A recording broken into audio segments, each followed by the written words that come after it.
Welcome to the deep dive. Today, we're really getting into the weeds with a detailed crypto market intelligence report. It's dated June 16th, 2025. Think of it like a snapshot, a direct look at what's happening in the market right now. Our mission today is pretty straightforward. We'll sift through this dense report together. We'll be your guides, basically, pulling out the key insights, the surprising bits, the major trends. The goal is to get you informed quickly without you feeling totally overwhelmed by all the data. Yeah, and it's not just about the individual pieces of info, is it? It's about connecting those dots, seeing how institutional moves might relate to, say, protocol revenue or upcoming events. That's where you start to see the bigger picture. Exactly. Okay, let's unpack this thing. First up, the report's take on overall market sentiment. And right away, it flags something significant, high risk. Right, high risk. That's the label. And the report explains why. It points to this interesting dynamic. You've got clear strength in buying from institutions on one side, but on the other, there's this caution, especially advised for retail folks using leverage. So big money's active, but the report is saying, hey, be careful out there, especially if you're borrowing. Precisely. It suggests volatility, potential traps still exist, even with that institutional backdrop. Okay, now this sounds fascinating. Smart money moves. The report apparently highlights some really interesting whale activity. What are the specifics here? What's it showing us? Well, it details a few key actions. First, there's a single wallet moving 50,000 ETH. That's, what, about $128.8 million, just between unknown addresses. And the key thing the report notes is that this move looks different from recent patterns, not necessarily accumulation like we've seen, maybe distribution, maybe setting up something new. It's a notable change. Okay. Different behavior. What else? Then you've got the big institutions. BlackRock. The report says they snapped up 10,290 Bitcoin just this past week. 10,000 BTC in a week. Yeah. And get this, the report emphasizes that's roughly 3 times the amount of Bitcoin actually mined during that period. Wow. So demand is seriously outpacing new supply there. That's the signal, yeah. Strong institutional demand. And similarly, Metaplanet, the corporate treasury focused on Bitcoin, they bought another 11,112 BTC. Cost them about $116.5 million, bringing their total stash up to 10,000 BTC now. Okay, so serious institutional buying. The report also mentions notable accumulation in other areas. What about this Hyperliquid whale and the AURA situation? Right, so different examples. On Hyperliquid, this derivatives platform, there's a trader the report highlights, apparently made $77 million profit on Bybit last year, then moved over. And now they've opened a massive $200 million leverage position on Hyperliquid. 200 million leverage. That's a huge bet. It's a massive high conviction play. High risk, high potential reward. Definitely notable. Then there's AURA. Its market cap hit a new all-time high, $231.1 million. But the interesting part is a major holder's actions. After this huge price surge, like 220x, they sold 10 million tokens. Big profit-taking, obviously. Makes sense after a 220x run. Right. But here's the key bit. They kept another 10 million tokens. Didn't sell everything. Ah, okay. So taking serious profits, but still holding a large position. What does that imply? Well, it suggests maybe continued confidence. Or perhaps just a calculated way to de-risk while keeping exposure. It's not a full exit, which is telling. Managing the win. So pulling all these examples together, the ETH transfer, BlackRock, Metaplanet, the Hyperliquid trader, the AURA holder, what's the takeaway for you, the listener? How does tracking this help? Look, these examples really back up the report's main point about institutional rotation. And that smart money, as the report calls it, seems to be focusing more on, let's say, quality plays rather than just pure speculation right now. Seeing these specific flows, the BTC buys, the big derivatives bets, the strategic altcoin profit-taking, it gives you real insight into where serious capital is moving and what strategies are being deployed. Helps you sort conviction from hype. Okay, good context. Let's shift gears now. The report looks at projects actually generating revenue. This feels really important, moving beyond just token prices. Absolutely crucial. It's about sustainability, right? Yeah. The report highlights some established players here. Aerodrome, for example, generating, it says, $100 to $150 million in annual fees. And here's the kicker. 100% of that gets distributed to people holding and locking their veAERO tokens. Wow, so direct profit sharing, that's a real business model. Exactly. Then there's Stratos, using AI, interestingly, for options trading agents. It's managing smaller capital, about 24K TVL, but earning 20% APY. And importantly, 50% of the performance fees go back to the stakers. So AI generating yield shared with token holders. And Inferium. Inferium's mentioned too. Over 1 million users, projected annual recurring revenue ARR of over $300. Plus, it's got backing from names like Fetch.ai and Oasis Protocol, gives it some credibility. It's genuinely exciting to see these examples, real usage, real revenue streams emerging. It's not just theoretical anymore. The report also touches on the infrastructure enabling all this, right? Yeah, the plumbing. It focuses on cross-chain infrastructure, specifically calls out Katana. Apparently, Katana hit $6.475 billion in monthly volume, just moving assets between different blockchains. Billion, with a B. 6.5 billion. That's huge volume for cross-chain. It is, and they're expanding over 25 networks now. This kind of volume and reach just screams that seamless interoperability isn't a luxury anymore. It's essential for the whole ecosystem to grow. So for someone listening, trying to understand the long-term health of crypto, why should you care about project revenue or infrastructure build-out? Well, the report basically connects these directly to sustainability. Projects making real money, projects building essential infrastructure. These are often signs of utility, of product market fit. They suggest a path forward that isn't just about hype or attracting the next wave of speculative money. It's about building something lasting. Maturation, basically. Makes sense. Okay, let's look ahead now. The report identifies emerging narratives. What are the big trends it's pointing to? The next potential drivers? It flags a couple of key themes gaining steam. First is AI agent commerce. This is the idea of AI systems acting almost like independent economic agents, trading, managing assets, that sort of thing. Virtuals launching their agent commerce protocol is the example given. The report frames it as a move towards token value based on real economic activity by these agents, not just speculation. Interesting. AI actually doing business on-chain. Kind of, yeah. And tied to this, the report mentions the Room token launch that's happening tomorrow, June 17th.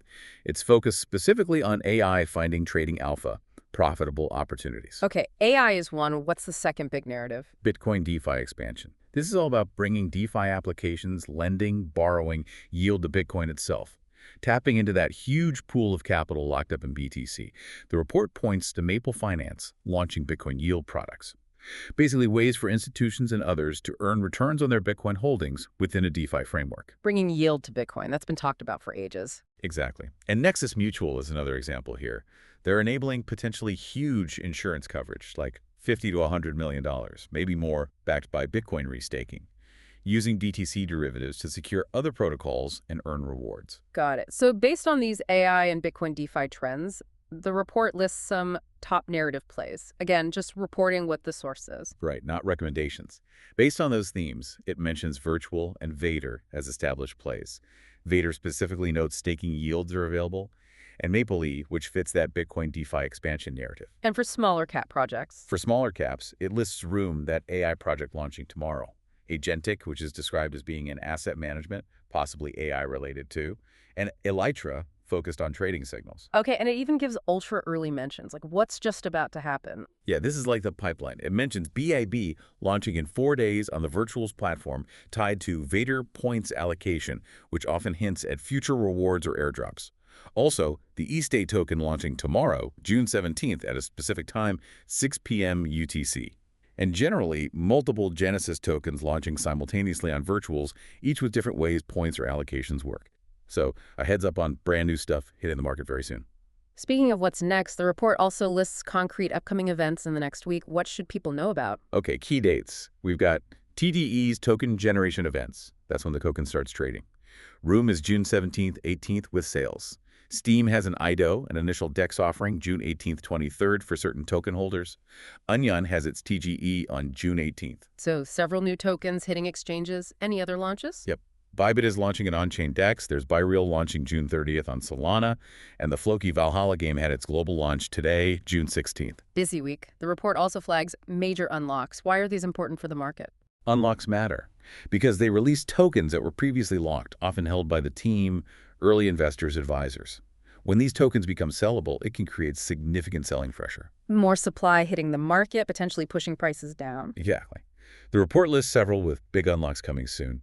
AVX apparently has over $1 million worth unlocking daily, starting within 7 days. Daily? Wow. Yeah. DOT, TAO, and JITO also have daily linear unlocks over $1 million. And then Lista, ApeChain, and ARB have major single unlocks, over $5 million each, also within 7 days.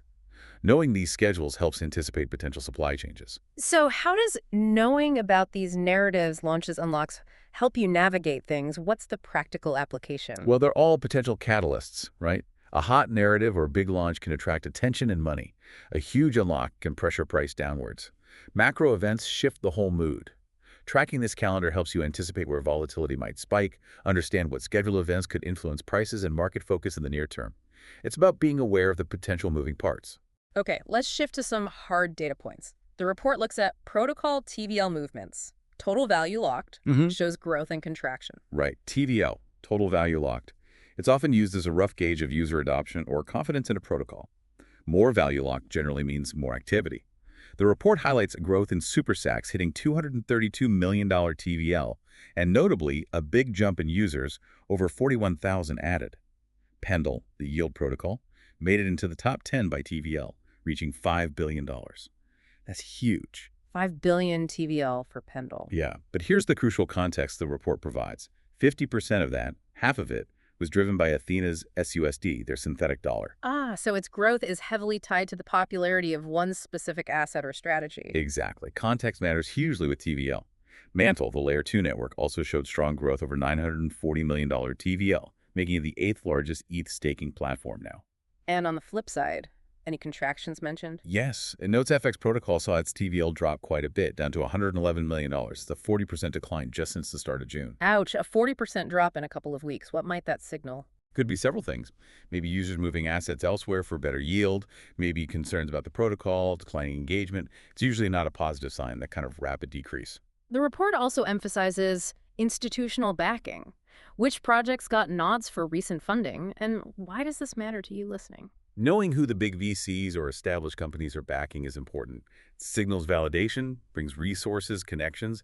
It can really influence a project's trajectory. The report names Magic Newton getting $83 million from heavy hitters like PayPal Ventures, DCG, Lightspeed, Tiger Global. Big names there. Definitely. Yup. AI, working on AI evaluation, got $33 million from top crypto VCs, A16Z's Crypto, and Coinbase Ventures. And SQD secured backing from the Porsche VW family office and also Peter Thiel's Elevat 3 Capital. Getting that kind of traditional and tech investor backing is pretty significant. So TVL gives a sense of usage, though needs context. Institutional backing signals confidence and resources, both useful data points for assessing projects. Exactly. They're pieces of the puzzle. Okay, let's get to the numbers section. The report offers specific price targets and market analysis for major coins. Just reminding everyone, this is the report's analysis, not financial advice from us. Absolutely. Standard disclaimer applies. Okay, so based on their technical analysis and market view, for Bitcoin, which they note is around $106,675, they see a bull flag pattern forming. Resistance is eyed between $110 and $111 5K, though DAR target $115 K. Stop loss suggested around $102 5K. Okay, BTC target $115 based on their analysis. What about ETH? Ethereum, around $2,625. They mention a golden cross pattern approaching often bullish, but also note support was recently broken around $2 5K, $2 6K cents. Yeah. Target, $2,800. Stop, $2,400. And Solana, it's been getting a lot of attention. Yeah, SOL at $156.87. Highlighted as trending #1 on CoinMarketCap. The report even includes a prediction, potential Solana ETF approval within 3 to 5 weeks. Oh, interesting prediction. And the price target? Target is $180 with the stop suggested at $139. All right. The report also lists best RR trades risk to reward. Again, just relaying the information. Yeah, just reporting. They calculate potential trades based on risk to reward ratio, how much potential gain versus potential loss. They list this all along. Entry around $155, target $180, stop $139. That gives an RR of 1.8 to 1 according to their calculation. And ROI long, entry at current levels, target sell 20 cents, stop $2.14. Calculated RR is 2 to 1, and a Pendle long, entry around current levels, aiming for a 15% gain with an 8% stop loss. That works out to a 1.9 to 1 RR in their analysis. Okay, specific trade ideas outlined in the report based on their RR calculations. Finally, the report looks at macro events. What external factors does it highlight? Few key things on the horizon. There's a U.S. Senate vote scheduled for tomorrow, June 17th, on a stablecoin bill. Regulatory clarity, or lack thereof, always matters. The snapshot date for the Layer 0 airdrop eligibility was confirmed May 1st, 2024. That's relevant for people anticipating that drop. And the SEC delaying decisions on several spot ETFs for DOU AVAX, HBAR. So continued regulatory waiting games for those specific assets. So how do these price targets, these potential trades from the report and these macro events, how do they all tie back to that initial high-risk assessment? They feed right into it. The report sees this ongoing institutional rotation, smart money favoring quality, mentions DeFi names like MKR, UNI, Temo EP, AAVE gaining, plus HYPE, and the narrative plays. The price targets and trades come out of that analysis. But the macro stuff, the stablecoin vote uncertainty, the ETF delays, adds that layer of external risk. Plus, you have internal risks like those major unlocks we talked about. So, yeah, paints a picture of progress in some areas, strong institutional interest, but still facing significant headwinds and volatility points, hence high risk. Wow. Okay. That really was a deep dive into this market intelligence report. We've covered a lot from those quiet whale moves and BlackRock's huge BTC buys. To projects actually making money, the rise of AI and Bitcoin DeFi narrative. Upcoming launches, those significant unlocks to watch, TVL shifts showing usage patterns. Big institutional investments backing specific projects, and even those detailed price targets and macro events. It really shows how interconnected everything is, doesn't it? Absolutely. You see how institutional demand can influence price, how revenue can signal sustainability, how upcoming events act as catalysts, and how those bigger macro factors just add complexity over everything. It's all linked. Well, hopefully, walking through this report with us has given you, our listener, a valuable shortcut, a way to grasp this complex market snapshot, pulling out the key takeaways and maybe some surprising details from the source. Digesting all this brings up an interesting point to consider. The report clearly labels the environment high risk. Yet, it also details undeniable signs of institutional commitment, real progress in DeFi and infrastructure, actual business models working. So the question for you to think about is, how do you balance that? How do you weigh conviction based on these fundamental signs of strength against the need for caution in what's still described as a very volatile and risky market? That's a great thought to leave things on, something definitely worth mulling over. Thanks for joining us on this deep dive.